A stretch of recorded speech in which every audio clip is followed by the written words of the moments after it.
So the first five questions are informal and silly, and they're not really that serious. But the last five questions are formal and political. So just wanted to give you a heads up. Jesus, take it away. Okay. The first question: do you prefer dogs or cats? Both. I love them both. I had a little white lab for 19 years named RCA, and I've had kittens all my life. Right now, I have no pets because our apartment's too small.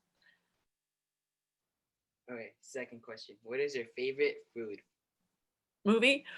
Oh, yeah, there's so many.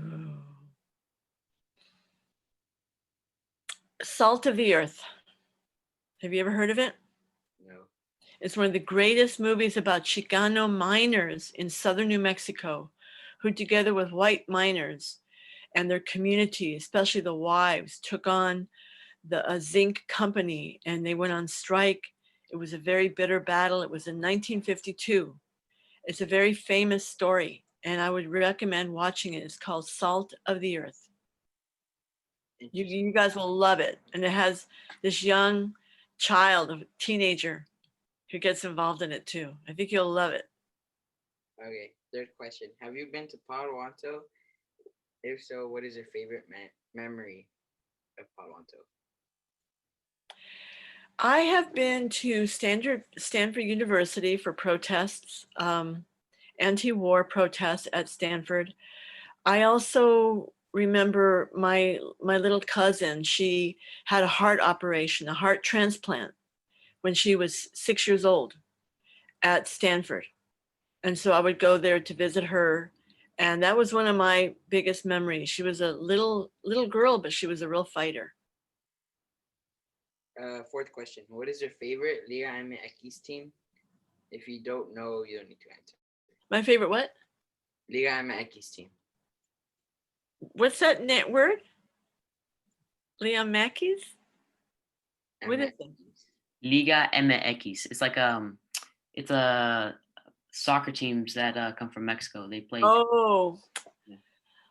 oh, I don't follow soccer. Okay. Um, sorry.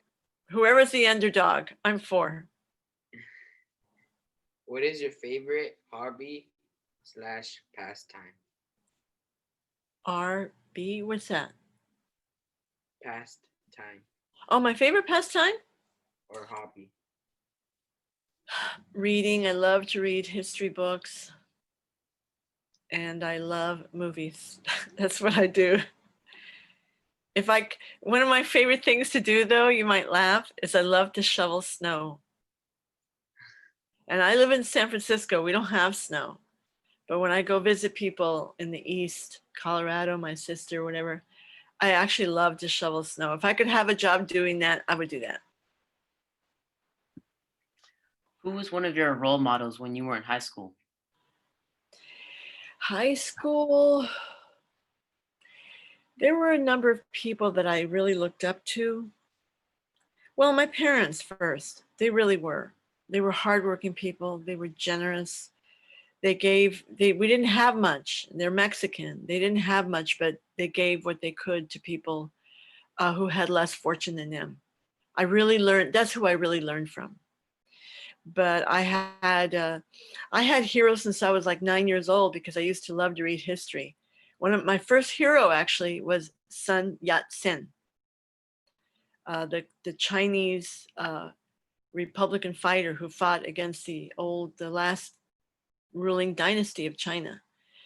But that was really early. I had many other people that I admired, including Cesar Chavez, including Reyes Lopez Tijerina, who fought in New Mexico on the issue of land for the people of the northern New Mexico, people like that. Later, I became an admirer of people like Che Guevara when I was in college, but that was later. How did you get into politics? Why did you first run for president in 1984? Well, I grew up in New Mexico. My father was a letter carrier, postman. My mother was immigrant from Mexico who grew up in Mexico, came to the US and had all the typical jobs of an immigrant, a seamstress in sweatshops. cleaning hotel rooms, cleaning people's houses, uh, waitress in a restaurant, things like that. And we grew up poor.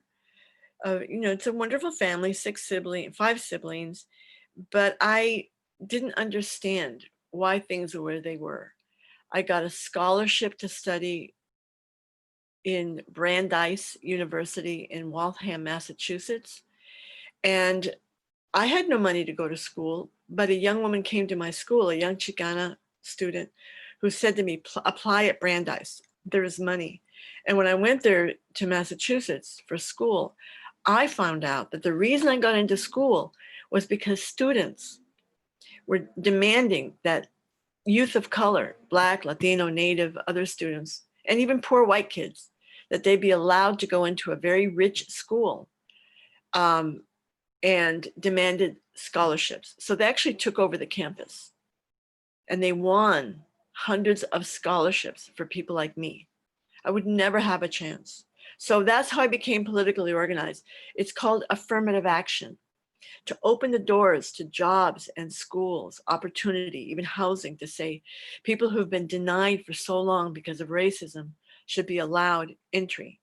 And in the schools, scholarships. So that's how I got in. And ever since then, I have been a believer in affirmative action, which has been greatly weakened. I have been, and then I decided I had to become a socialist. A socialist meaning I didn't understand as a kid why we were evicted from our home twice. My parents didn't have money, so we got evicted 2 times. Really embarrassing, really humiliating. But the worst thing was we lost our home. And then I realized later, the working class, we make all the homes. There's millions of homes more than there are homeless people in this country. The problem is it's owned by corporations. The corporate owners don't build those homes, the workers do.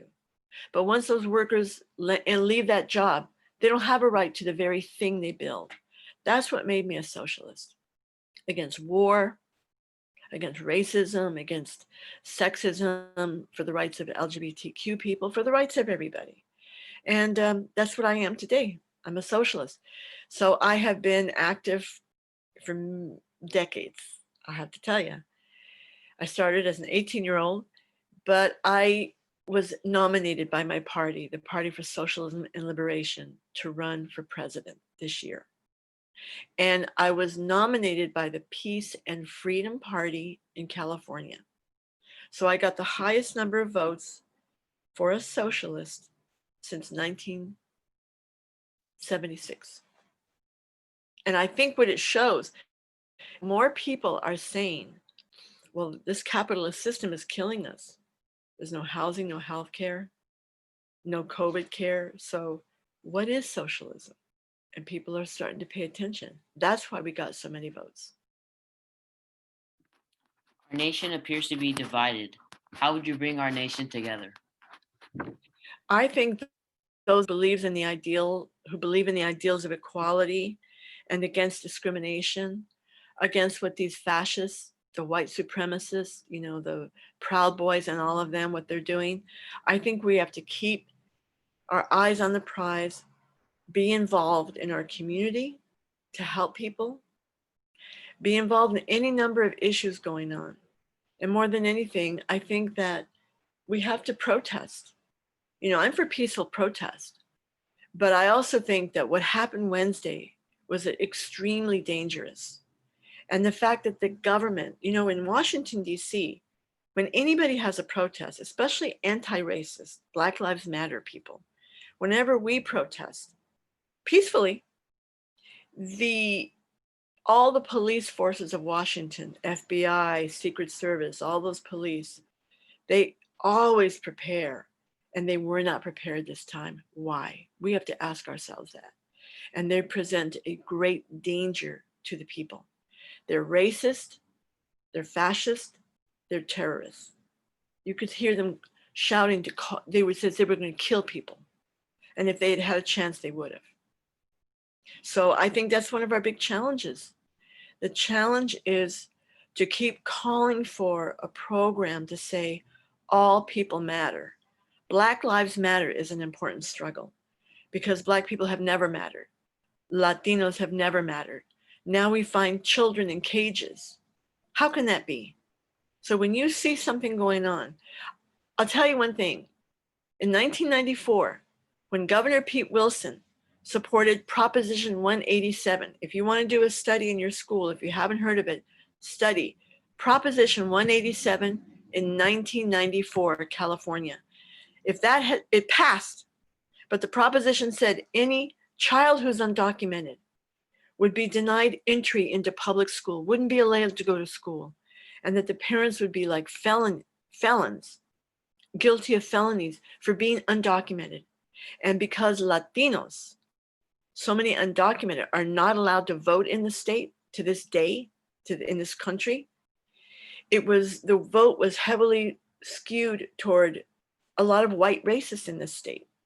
And that proposition passed. But before it passed, look up the history of Proposition 187. The children, junior high, high school kids marched. They walked out of their school by the tens of thousands in the days before the election. That was the power of the youth. You're never too old to be active. And even though it passed because of racism in the elections, the court ruled that it was unconstitutional. And not because the court was so great, but because people let everyone know, we're not going to tolerate this. We're going to resist. And that's why we want the power of the people.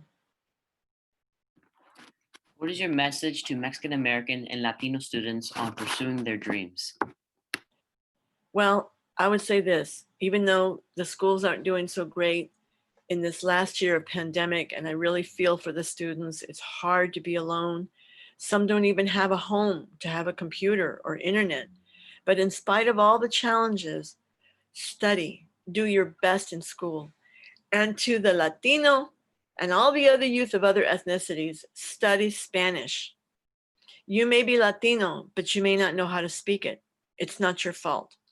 That's one of the things I urge kids to do, is to study Spanish, especially usually foreign languages starts in 8th grade. That's what my parents spoke Spanish, but I didn't know how to speak it. I understood it, but I couldn't say the sentences. So in 8th grade, I started studying. I have all the rest of my life. I'm bilingual, perfectly bilingual. It helps me connect with my community. It helps enrich my experience as a Latina. And it's enabled me in my travels all over Latin America. But I really think it's incumbent upon us. If your parents don't speak it or don't teach it because they're busy or whatever, you've got to study it in school. Next, just do the best you can in school. Don't give up. Persevere. And understand, not everybody goes to college. Not everybody has to. Not everybody has to go to an expensive school. A lot can't afford it. I couldn't. But community college.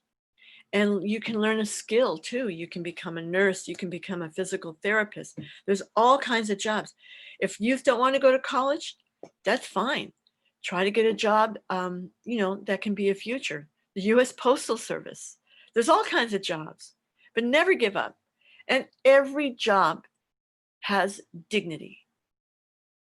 I don't care if you're a sanitation worker, a janitor, cleaning house, a woman who works in a factory sewing clothes. Every job has dignity.